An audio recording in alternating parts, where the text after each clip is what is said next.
पाकिस्तान और IMF के दरमियान वर्चुअल मुज़ाकरात का आगाज हो गया है। ज़राए के मुताबिक गुज़िश्ता रोज़ होने वाले वर्चुअल इजलास में वज़ारत ख़जाना हुक्काम ने IMF को मिनी बजट में नए टैक्स इक़दामात पर ब्रीफ किया और इस पर IMF की शर्त आयद हुई, जिसमें पेट्रोलियम मसनूआत पर PDL बढ़ाने और डॉलर रेट का मार्केट के मुताबिक तयन करने, जबकि इंटरबैंक और ओपन मार्केट में जो फ़र्क है उसको ख़त्म करने और FBR रेवेन्यू अहदाफ और टैक्स रेट बढ़ाने का मुतालबा किया गया है। IMF ने शर्त रखी है कि बजट में रखे अहदाफ को पूरा किया जाए और साथ में से भी बताया गया है कि वज़ारत ख़जाना हुक्काम ने IMF को यकीन दहानी करवाई है कि वफाकी काबीना इस जो गैस महंगी करने की जल्द मंजूरी दे देगी। दूसरी जानिब जो एक्सचेंज कंपनी एसोसिएशन है उसने डॉलर रेट कैप खत्म करने का फैसला किया। दिस इज वेरी इंपॉर्टेंट, इसका बहुत इंपैक्ट मार्केट में आएगा, देखते हैं क्या आता है।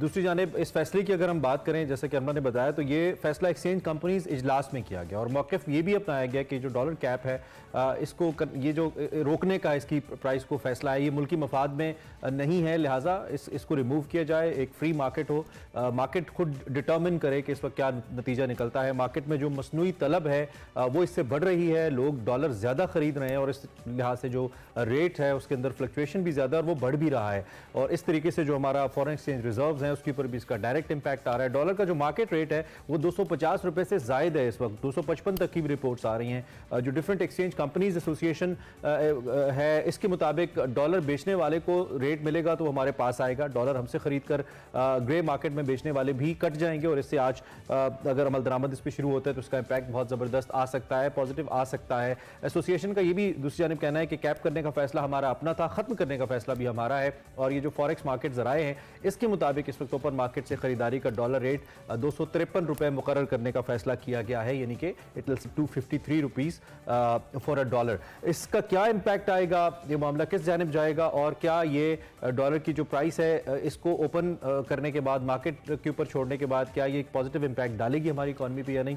डॉक्टर शमाइल दाऊद हमें ज्वाइन कर रहे हैं मईशत के हवाले से, उनका हम तज्जिया शामिल करते हैं, उनसे पूछते हैं कि वो क्या सोच रहे हैं इस सूरत हाल पर। डॉक्टर साहब, एक तो इससे पहले भी हमने ये तजर्बा किया था जब डॉलर को हमने फ्री फ्लाई करने दिया था, आई रिमेंबर, और फिर उस वक्त डॉलर की ये 230-32 को डॉलर टच करके फिर वापस आया था और अभी काफ़ी अरसे से डॉलर आगे नहीं बढ़ा है, लेकिन मार्केट जो डिटर्मिन करी है प्राइस वो मौजूदा प्राइस से तकरीबन 25 से 30 रुपए ज़्यादा है।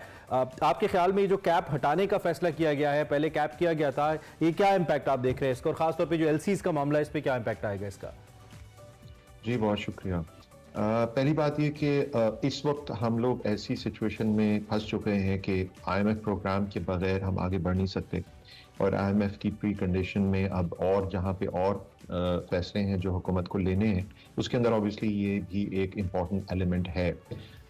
इसका जो डायरेक्टली फ़ायदा होगा वो यही होगा कि इस वक्त चूँकि मार्केट में जो आपने अभी जिक्र किया डिफरेंस आ रहा है, बहुत से रेमिटेंसेस जो थ्रू बैंकिंग चैनल गुज़िश्ता चंद सालों में बढ़े थे वो दोबारा से एक इंसेंटिव क्रिएट हो गया है लोगों के लिए कि वो हवाले से या outside of the banking channel वो पैसे ट्रांसफ़र करें या कोई अगर अपने पैसे लाता है तो ओपन मार्केट में ही वो ऑब्वियसली उसको लिक्विडेट करेगा।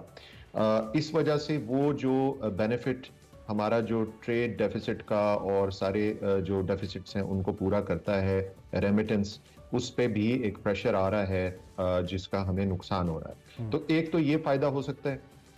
दूसरी बात यह है कि डेफिनेटली बहुत से लोग जो हैं उनको इस वजह से पैसे नहीं मिल रहे मार्केट से, चाहे उनको अपने जेन्युइन मकासद के लिए ज़रूरत हो, ट्रैवलिंग के लिए ज़रूरत हो, इंपोर्ट से रिलेटेड ज़रूरत हो, इस वजह से नहीं मिल रहे क्योंकि लोग उसका बेनिफिट उठाना चाहते हैं और वो मार्केट रेट पे नहीं देते उनको। तो ये तमाम चीज़ों से अननेसेसरी एक तशवीश पैदा होती है, एंग्जाइटी पैदा होती है और ओवरऑल जो सिस्टम है वो ज़ाहिर बात है उसके ऊपर प्रेशर आता है। और आखिरी चीज़ ये जो कि इससे पहले हुकूमत करने की कोशिश कर रही है लेकिन ज़रूरत इस अमर की है कि उस पर ज़रा तेज़ी लाई जाए, वो है स्मगलिंग को रोकने की, क्योंकि वो भी एक एलिमेंट है जो फैक्टर इन कर रहा है इस तमाम प्रेशर के ऊपर। ठीक हो गया। अच्छा, दूसरी जानिब डॉक्टर शमाइल, जिस तरह से अभी हम बात करें, खुद भी कहा कि लोगों के अंदर एंजाइटी क्रिएट होती है जब इस तरह से डॉलर मार्केट में अवेलेबल नहीं होता और लोगों को जब अपनी पर्सनल नीड्स के लिए भी चाहिए होता है तो ब्लैक मार्केट में वो मिलता है। ये जो फैसला किया गया है, आपको लगता है इससे इस पे भी फर्क आएगा और जो लोगों को एक जो तशवीश लोगों के अंदर थी और लोग अपने जो करेंसी फ्लो है उसको बेहतर नहीं कर रहे थे, उससे इसका इम्पैक्ट होगा? बिल्कुल देखें, जब किसी शख्स को अपनी ज़रूरत के लिए पैसों की ज़रूरत होगी तो वो डेफिनेटली अगर अवेलेबल होगा तो वो तशवीश कम होगी। और ये जो कह लें एलिमेंट रहा है, देखें हुकूमत ने कुछ ऐसे टैक्सेस पिछले बजट में लगाए 7E की मद में कि जो रियल एस्टेट को वो टैक्स करना चाह रहे थे, जो कि ऑलरेडी टैक्स थी, यानी अगर कोई होल्ड करता था प्रॉपर्टी तो उसके ऊपर डबल टैक्सेशन हुकूमत डीम्ड इनकम में ला रही थी। तो बहुत से लोगों ने डिसाइड किया कि अच्छा इस वक्त इससे निकाल के उन्होंने पैसे करेंसीज के अंदर या गोल्ड के अंदर डाले।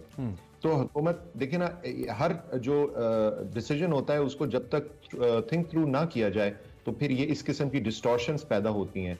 तो उम्मीद है कि वो ये इसकी वजह से जो अननेसेसरीली एस्केलेशन हो रही है, जो लोग जो उसके अंदर डाल रहे हैं उनका इंसेंटिव खत्म हो जाएगा। अभी वो इंसेंटिव इस वजह से है कि वो जो डिफरेंस आ रहा है तो लोग उसके अंदर होल्ड कर रहे हैं कि अच्छा इसको हम बेच देंगे, होल्ड करते हैं और फिर इससे मुनाफा कमाएंगे। तो वो हमें जैसे ऑन था गाड़ियों पे, तो उस तरह से ये भी एक नेगेटिव डिस्टॉर्शन क्रिएट हो गई है। और इसको खत्म करने के लिए अच्छा अब दूसरा ये कि जाहिर बात है IMF की भी रिक्वायरमेंट है, हमें उस प्रोग्राम के अंदर जाना है। उसके बगैर हमें दूसरे ममालिक जो हमारे फ्रेंडली कंट्रीज हमें पैसे देना चाह रहे हैं या दे सकते हैं, वो भी होल्ड बैक किया हुआ उन्होंने। तो हमारे लिए आगे बढ़ने के अलावा कोई ऑप्शन नहीं है। ये जो परसेप्शन का एलिमेंट है ये बहुत ज़्यादा मैटर करता है इकोनॉमीज़ के अंदर।